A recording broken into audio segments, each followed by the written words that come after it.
Yo, what's going on, snipers, and welcome back to our Dallas Stars franchise mode here in NHL 20. So in last episode, we had the beginning of the offseason where we lost actually 4 players to retirement, those being Zubov, Slager, Medano, and Robert Lang. So we have to probably do a bit of like a youth movement with this team, and a lot of young guys are going to be coming in from the system. We aren't going to be actually making any free agent acquisitions, I think, this season because our team looks pretty good on paper right now, I think, and we are listed as a champion already. Like, I was looking at maybe bringing in Nick Lidstrom, but he does not really fit our defensive core, I don't think. Because at the moment, we would have 3 centers. Riley could be jumping up to like an 80-something, so he would be more of our third liner, I think. I don't know. We might have to upgrade that center spot. Who knows? Maybe we could use a winger as a center too. But left wing wise, we got also Sador, DeSantis, Drake, McCardle. Like, we got some good players and guys that are on the cusp of making the NHL. So we might just leave our team as is. Like, this forward core looks pretty solid. And then defensively, we look really good as well. As Cullimore is going to be jumping up and being on that top 6. And then Vance could be probably our depth defender because he was a top 6D. He was a former second round pick, but I'm going to use him, I think, as depth.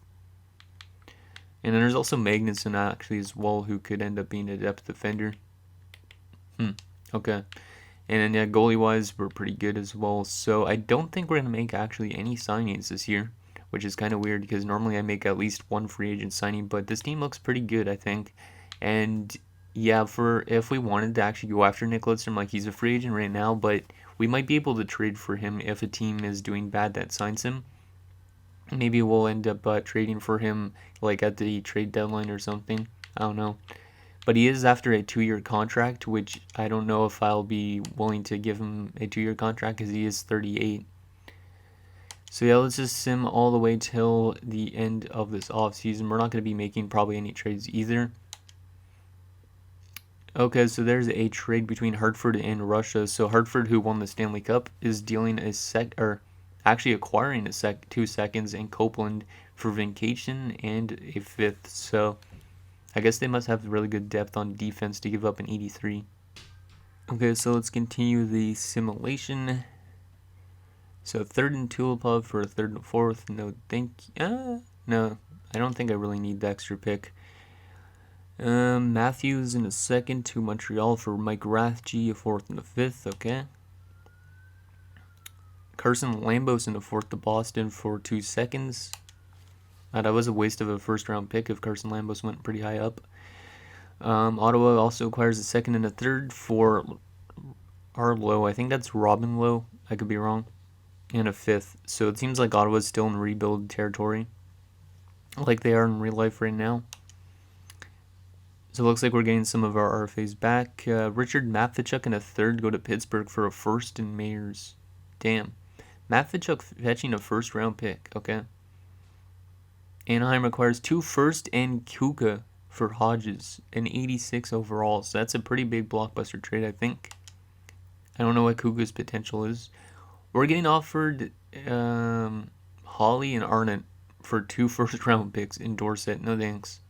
I don't need these forwards because I want to bring in the youth movement more. Antonio Strange and Kyle Russo, I think his name is, go for 2 firsts in Devos. 2 first rounders for Morozov in a 3rd. No, thank you. I do not need Morozov. A lot of trades this year. I'm not going to read them all out. But yeah, I guess while this is simulating, I could update you guys that my job is going good so far. It's been a lot of fun, but it's kind of weird just recording on weekends because I'm used to recording on like Fridays during the week. But I'm planning, at least with NHL 21, to be uploading maybe 4 times a week because I'd be doing 2 franchise mode episodes and 2 Be a Pro episodes per week, I think. And as well, I am potentially getting a PC built, so I might be going to be doing streams. I don't know when. So that's something I want to do, and I know for sure I want to do that in the future, but I don't know when I'm going to be doing that. Just a little update on that front. Hope you guys are well, and hopefully you are excited for NHL 21 in the next month. I know nothing about the game because I'm not a game changer, but I don't know, all my friends who are game changers say that the game is really awesome. So I'm hoping it is a great game. Okay, so we are nearly near the end of the off season. So let's get right to where it shows our lines. And then we'll make some line changes. Well, I'll make some line changes and show you guys. And then we'll actually get started with this season simulation. We'll probably go up till like December the 1st or maybe closer to the deadline around this. It depends how long this episode goes for this point. So we are probably at this edit line spot. I think it should be around here. Yep. View owner goals. Let's just see the owner goals first. So he wants us to win the Stanley Cup. Okay, so hopefully we could win the Stanley Cup this year, and then the rest don't really matter, but hopefully we could bring that cup back again. Okay, so I'm going to quickly edit the lines, guys, and then I will see you guys in a second. Okay, guys, so our rosters are set. So we got DeSantis, Wong, and Clancy as our top line, so pretty good line still. I think they were together last season. Second line, we got Sidor, Lundell, and Holweg, +1 chemistry boost. And then third line, Antilla, Drake, and Callahan. Drake is going to have to take over center because at the moment our center core is a bit weak. So he is going to be playing center as a 72 face-off man. And then fourth line, we got McCardle, Franzen, and Ewan. As for defense, we have Helmer and Pavelski, Cullimore and Patrick, and Soleil and Ozolinch. As you can see as well at scratch, we got Markstrom and Vance. I don't know if I really want Markstrom being scratched, but he doesn't really fit this fourth line that well, I don't think. Let's just take out Ewan for a second and see if he fits better. First, yeah, see, he gets rid of the chemistry, so... So yeah, at the moment we're going to just leave it like that. And then as for our special teams, quickly, I just go through it. It looks like that. And that looks like that. Penalty kill right now, this part looks okay, but this 3-man penalty kill does not look good, which I don't like. Hopefully that doesn't hurt us this season. And then quickly for the AHL, Riley's going to be playing first line center. I'm going to give him 1 time down there, like 1 year down there in the AHL. And then he'll be in the NHL probably by next season. And yeah, anyways, the AHL team looks pretty stacked in terms of overalls, I think. Dorsett also being one of our top prospects down there in the minors. And then defensively looks a bit weak, but our forward core looks nice, and goalies still looks like that. Okay, so I actually did also just offer a contract to an associate coach by mistake because I needed an assistant coach because the computer, I guess, signed us an associate coach. So we are going to try and still sign that guy as an assistant once he rejects this because he's more than likely going to reject because we already have one. So let's go a few days. Yep, he already rejects. Thank you. And then we're going to get that guy as an assistant coach for the team because we do need one. And we do have the budget to, I think, sign him.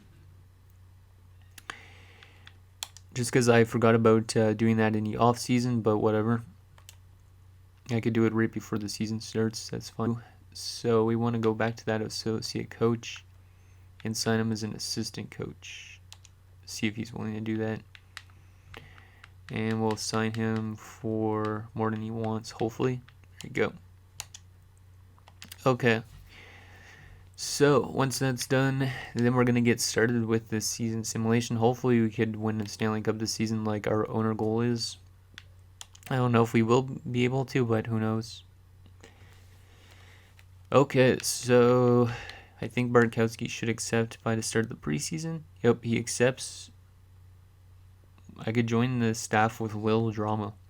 Yep, we don't have any drama here. We don't talk behind our players' back. We are professionals.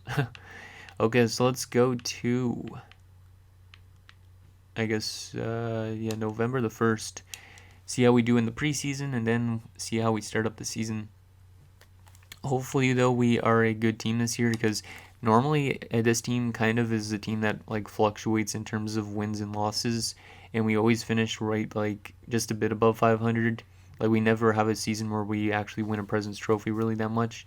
Like we did, I think, win a President's Trophy 2 times, but those were like earlier years, if I'm not mistaken. Like since then, this team has been more of a back and forth sort of team. But we're having a pretty solid start to the preseason. We do lose to Toronto 4-1, but like I said, the preseason does not matter. It's just more about seeing if the guys work together. And it seems like they're doing so because we do win every game except for 2. Okay, let's see how we start the season against Vancouver on home ice. We got 4 straight home games to start the season, so hopefully that helps. We are going to lose to Vancouver though, 3-1. Game against Winnipeg is a 6-4 victory, so that's nice to see considering they were a pretty good team a couple of years ago when we played them in the playoffs. We also win 5-4 against the Flyers. Game coming up against the Sharks is another win. Nice. Our offense is looking pretty good to start the season. 6 goals, 5 goals, 6 goals. So that's a good sign. We do only get 2 goals there and 2 goals there. So now we're kind of bouncing back out, but we're letting in quite a bit of goals in those last 2 games. Game against Detroit, one of our rivals. Come on, boys. 5-3 loss. We've lost 3 straight games after that winning streak. Yeah, this team is still kind of one of those ones that just does not keep their foot on the gas pedal, and we've lost now 5 straight games, or 4 straight games, going 3-5 this season, and there's an OT loss now too.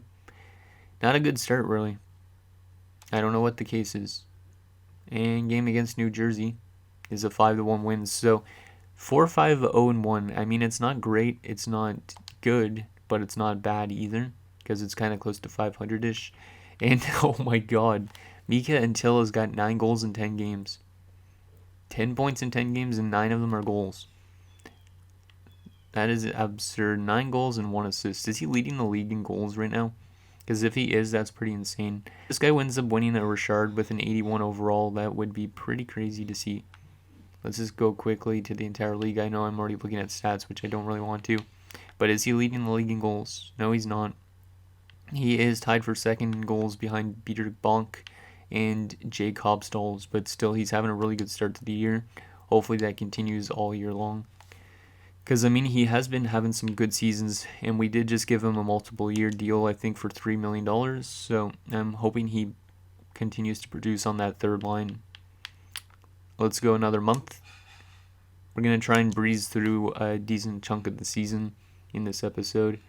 I don't know how long this episode's been because I actually had to edit those lines and stuff. So we win 2 games in a row with some good offensive games. There's a nice shutout for Jay Shiger or for DePenta. I wouldn't assume it would be DePenta because DePenta has been kind of that type of goalie that struggles a bit. So we'll see how he plays this year. Now we're on a good winning streak, and there's a tie to keep the point streak going. Yeah, this team is really inconsistent, but I'm okay with being like 500-ish because back when there was ties, 500-ish was good enough to get you into the playoffs most times. We do drop 2 straight games now, though. Gagliardi and Gainey for 2 first-rounders. No, thank you. I want to keep this youth movement going. I wonder how Pavelski's playing this year. Hopefully he could win a Norris at some point before this franchise mode ends. Game against Tampa Bay, who's around 500-ish like us, but below 500 by a bit. Our first in the Bakov for Alexander Dag. Man, bringing in Dag for 1 year actually wouldn't be the worst thing. Because we do need another center technically at the moment. Because technically we are using Drake as a center, but he only fits our second line, which is not a good fit. So, no thank you. But it would have been funny to bring in Dag for the memes. 2-2 tie with Tampa Bay. Game against Czech Republic. 3-2 win and 3-1 win over Boston. So this team is starting to find their legs a bit. I'm liking that. Especially considering most of these guys there's a decent chunk of these guys that are only in their like first season or second season. So, or third season even too. We lose to Florida 2-1. Game against Toronto. We beat them 5-4. Why couldn't we do that in the playoffs last year? And game against Sweden to end off the month is a 5-0 loss. So 13-9-2-1. I mean, it's pretty good, but we have still not been consistent. And Sidora's got 24 points in 25 games, so it looks like Intel slowed down, unfortunately. But yeah, our team is doing pretty solid. We are in one of the wildcard spots at the moment. 10 Technically, if we were in the Pacific Division, no, we'd be tied for second place. So our division's just really tight. Yeah, holy crap, there's 6 points separating us in last place. Yeah, this is going to be one of those years where we might just squeak in because of how strong our division is. Okay, so let's go, let's go another month, and then we'll wrap up this episode, I think, even though I don't know how long this episode's been because we didn't make any free agent signings. I would assume we're probably at like 16 minutes or 17 minutes, so we'll do one more month, and then we'll take a look at player stats so far, take a look at the trading block, see if there's anything we actually want to trade for. But I really don't want to trade it, I don't think, because I really like to keep the young guys in the team. So I don't know who we would be even dealing away. Like, the one thing I think that we could upgrade is our center spot, and we could use Drake more as a winger like he's supposed to be. But I just don't know who we want to bring in. And then Franzen would be probably depth again. Or actually, maybe not. No, it would probably be like someone like Callahan or Ewan that gets scratched. Wow, we're killing it now. We've won multiple games in a row. We're 17, 9, 3, and 1. I like that. And Pavelski's been injured with a concussion. That is a big loss. Probably having a good season with us so far. And we are going to have to put in...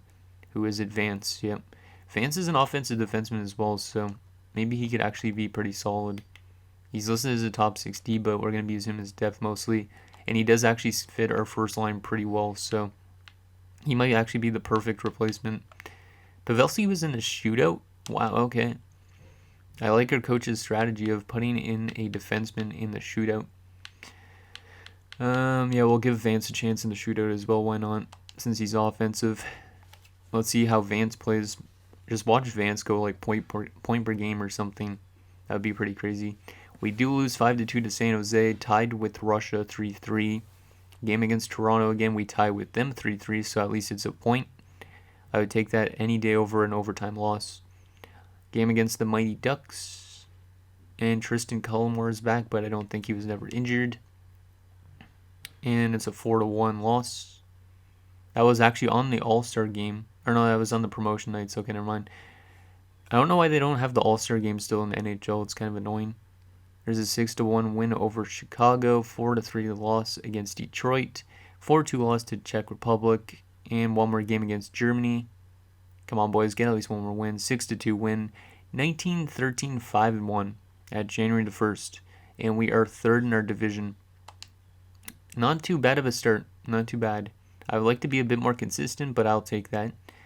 We are only 6 points back of first place in our division, which is Detroit at the moment, and we are only technically 7 points above the Blues, who are on the bottom of our division. So yeah, this is a really tight race right now.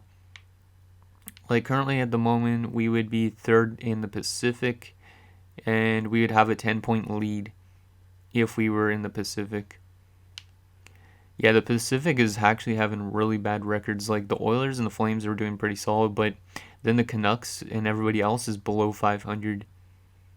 And the Kings are 9-25-4. Oh my god. Yikes. Okay. So let's take a look at our player stats so far for the first 38 games of the season. And then we'll take a look at the trading block. And then that'll be it for this episode because I feel like it's getting close to around 25 minutes, which I usually cut off at. So let's see. So centers so far, Anton Lundell and Wong have been both pretty good. Wong hasn't been good defensively, but Lundell's been great defensively. So the two of those guys doing pretty solid. Franzen's been pretty solid actually as well for the fourth line. Only a -1 now. As for our left wingers, Sidor's got 34 points. So we're getting some good points from our top guys, which is what we need. Drake's only got 24 assists. He's got no goals this year. Continuing what he normally does. Like, look at this stat line. Like, he's got 31 goals and 266 assists. Like, there's a couple seasons where he just did not score a single goal and he only put up, like, 2. Pure playmaker. Okay. DeSantis has got 22, so he's kind of not been as good as I was hoping. But at least he's still putting up some points. McCardle, 10 points on that fourth line. Clancy, 29 points. Antilla's got 27. He's already got 16 goals. So he's probably on pace for like a 30-something goal season, maybe even a 40. Holweg 20 points. Callahan in his first season 14 points, not too bad, and Ewan has 9. As for our defense so far, Pavelski had 18 points in 31 games before his injury. So he actually wasn't off to the greatest starts. But he's probably going to have a good second half when he comes back, I would assume.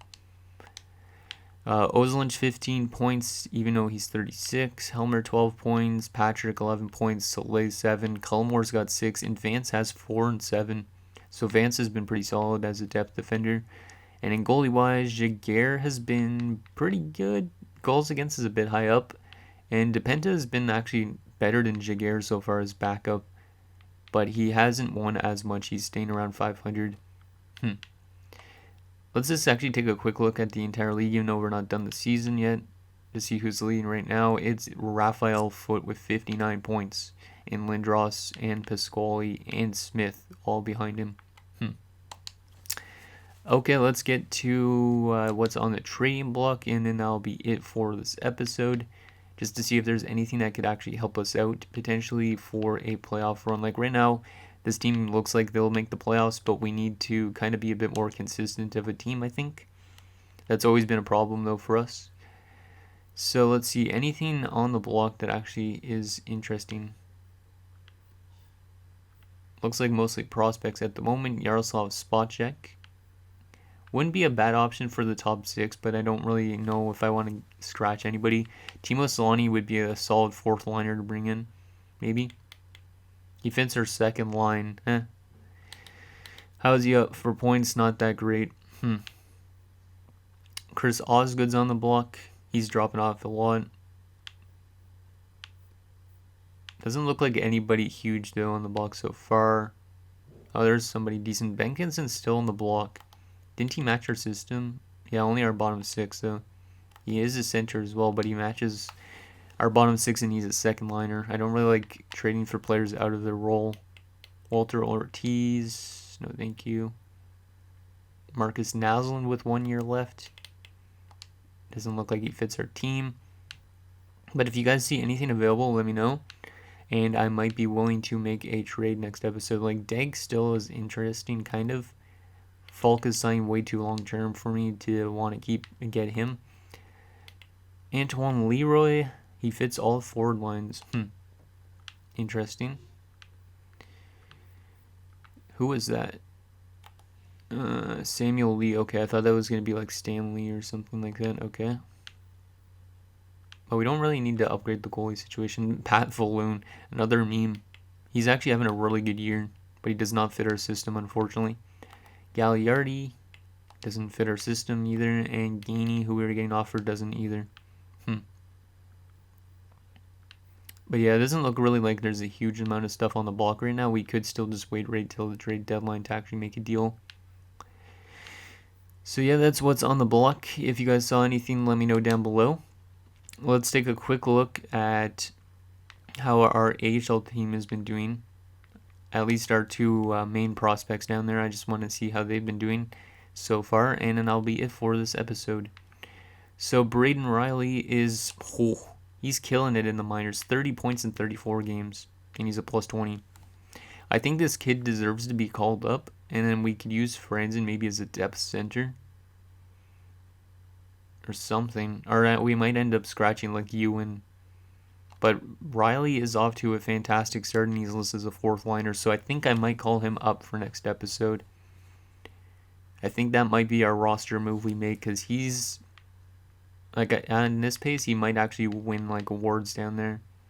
30 points in 34 games. I was not expecting that. And a plus 20. I mean, he does have some really good shooting categories and whatnot, so Riley might get called up. As for our other prospect, which I think was, Dorset, he's also been actually pretty solid, 11 goals so far. I mean, we could just let the AHL teams still play as good as they are right now, but bringing up Riley would be pretty huge for, I think, our 4th line. Because if we brought him in, I think he fits actually better on our 3rd line. We would probably have to take Callahan down to the 4th line, and then we would we'd probably scratch Ewan. and then we would put Riley in maybe on this third line role, and then move Drake back over to here. I think that's maybe what I'm going to do next episode. So anyways, guys, that's going to do it for this episode of our Dallas Stars franchise mode. So in next episode, we will sim the last half of the season, and hopefully we could get our way to being a championship team again by in a couple episodes. Like, hopefully we can win another Stanley Cup, because we are running out of time to win more. We only got another like 8 seasons, I think. So yeah, let me know what you guys think down below, and I'll see you guys next time.